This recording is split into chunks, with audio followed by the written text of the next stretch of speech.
الحمدللہ رب العالمین والصلاة والسلام علی رسولہ الامین وعلی آلہ وصحبہ اجمعین۔ قال اللہ تعالی واعتصموا بحبل اللہ جمیعا ولا تفرقوا، وقال تعالی انما المؤمنون اخوہ۔ دوستو، آج میں آپ کے سامنے ایک ایسی تنظیم کا تذکرہ کرنے جا رہا ہوں کہ جس کی ہو سکتا ہے کہ آپ تک شہرت نہ پہنچی ہو، اس کا تذکرہ آپ تک نہ پہنچا ہو، لیکن یہ تنظیم بہت قیمتی اور اہم مشن انجام دے رہی ہے۔ میں نے قرآن حکیم کی دو مقامات سے آپ کے سامنے آیات پیش کی ہیں، سورہ آل عمران اور سورہ الحجرات۔ اللہ رب العالمین نے ارشاد فرمایا کہ اللہ کی رسی قرآن مجید کو مضبوطی سے تھام لو، گروہوں میں نہ بٹو۔ میں اس کی تفصیل میں نہیں جاؤں گا۔ اور جو سورہ الحجرات میں اللہ رب العالمین نے فرمایا کہ تمام مومن آپس میں بھائی بھائی، تو انہیں ایک دوسرے کے ساتھ خیرخواہی کرنی چاہیے۔ تو ناظرین کرام، یہ آیات کوٹ کرنے کا مقصد، اور میں اس کی اہمیت بھی آپ کی خدمت میں عرض کر دیتا ہوں کہ ابھی چند دن پہلے ہی ڈاکٹر ذاکر نائک جو پاکستان کا مہینے بھر کا دورہ کر کے واپس تشریف لے گئے، تو آپ ان کے مختلف پروگرامات اگر آپ دوبارہ ان کی ریکارڈنگز نکال کر سنیں یا آپ نے خود نوٹ بھی کیا ہوگا، تو جہاں تک تو مکالمہ بین المذاہب کی بات تھی یا تقابل ادیان کی بات تھی، تو وہاں تو وہ ان آیات کو کوٹ کرتے تھے کہ جن کا تعلق مکالمے سے ہوتا تھا، مکالمہ بین المذاہب۔ لیکن جب مسلمانوں کو کوئی پیغام دینا مقصد ہوتا تھا اور مسلمانوں کو جب توجہ دلانی ہوتی تھی ان کے دین کے حوالے سے، دینی تقاضوں کے حوالے سے، دین کے غلبے کے حوالے سے، اسلام کی حقانیت کے حوالے سے، تو وہ اس آیت مبارکہ کو کوٹ کرتے تھے۔ تو میں اس کو اس لیے یہاں پہ ذکر کر رہا ہوں، یہ تو قرآن حکیم کی آیہ مبارکہ ہمارے لیے ہر لحاظ سے، ہر اعتبار سے سب سے بڑھ کر ہے، محترم ہے اور قابل عمل ہے ہماری زندگیوں میں۔ لیکن جو اس وقت کی صورتحال ہے مسلمانوں کی، خاص طور پہ پاکستان، مسلم دنیا ساری ہی اس صورتحال سے دوچار ہے، لیکن پاکستان خاص طور پہ، پاکستان میں آپ چلے جائیں، کسی بھی مسجد میں چلے جائیں، آپ کسی دینی ادارے میں چلے جائیں، تو مسجد اللہ کا گھر ہے، دینی ادارہ اسلام کی تعلیمات دینے والا ادارہ ہے۔ لیکن بدقسمتی دیکھیے کہ مسجد میں آپ کو مسلک ملے گا، مسلک کی نمائندگی ملے گی، آپ مسجد میں داخل ہو رہے ہوں گے تو آپ کو اس کی شناخت مل جائے گی کہ یہ بھائی کس کی مسجد ہے، اور آپ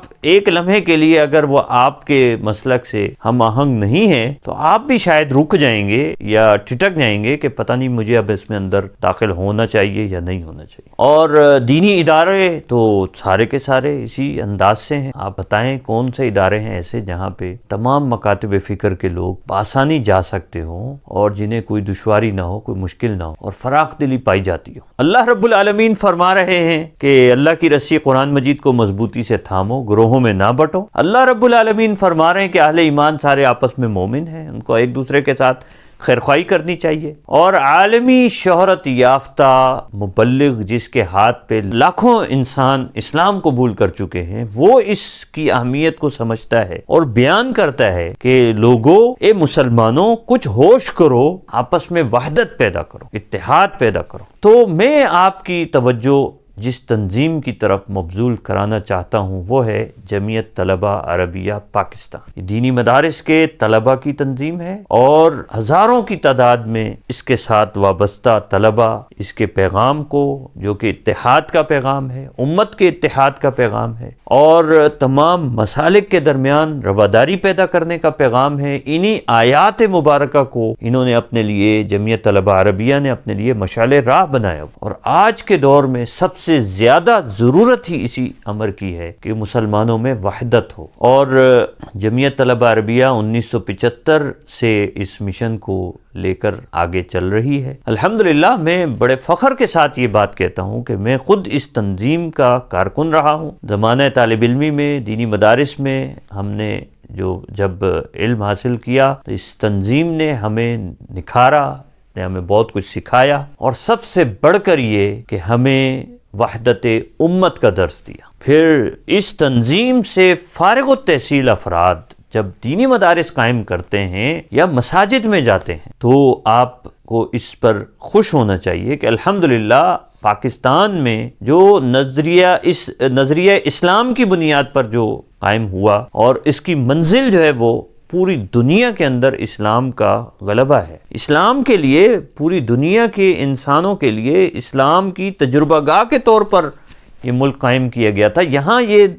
اتنی بڑی نعمت ہے جمعیت طلبہ عربیہ، تو اس کے سابقین جو ادارے قائم کرتے ہیں وہاں آپ کو یہ چیز نہیں ملے گی، مسلک پرستی نہیں ملے گی، فرقہ پرستی نہیں ملے گی، گروہ بندی نہیں ملے گی، لسانیت نہیں ملے گی، تعصب نہیں ملے گا، امت وحدت امت کا درس ملے گا۔ تو یہ ہے اس کی اسٹرینتھ۔ یہ تنظیم آپ کو شاید کوئی بہت زیادہ مشہور نہ لگے، لیکن اس کی یہ اسٹرینتھ ہے کہ یہ وحدت امت کی بات کرتی ہے۔ دینی مدارس کے طلبہ میں اس کا کام ہے، لیکن یہ امت کی وحدت کی بات کرتی ہے اور امت کو ایک کرنا چاہتی ہے، امت مسلمہ کو بیدار کرنا چاہتی ہے۔ دینی مدارس کے طلبہ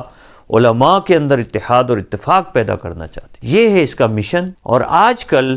ایک اور بڑا اہم کام اس تنظیم نے اس کا بیڑا اٹھایا ہے۔ جب میں جمعیت طلبہ عربیہ کا ذمہ دار تھا تو ہم نے بھی اس کے حوالے سے بڑا کام کیا، اور ابھی بھی اس کے اوپر کام ہو رہا ہے۔ اتحاد امت، دینی مدارس کے طلبہ کی اتحاد امت کی مہم اس وقت چل رہی ہے، حقوق طلبہ مدارس مہم اس وقت چل رہی ہے، کیونکہ دینی مدارس اس معاشرے کا وہ حصہ ہیں کہ جنہیں نظر انداز کیا جاتا ہے، جن کو بہت سی جگہوں پہ محروم کر دیا جاتا ہے ان کے حقوق سے۔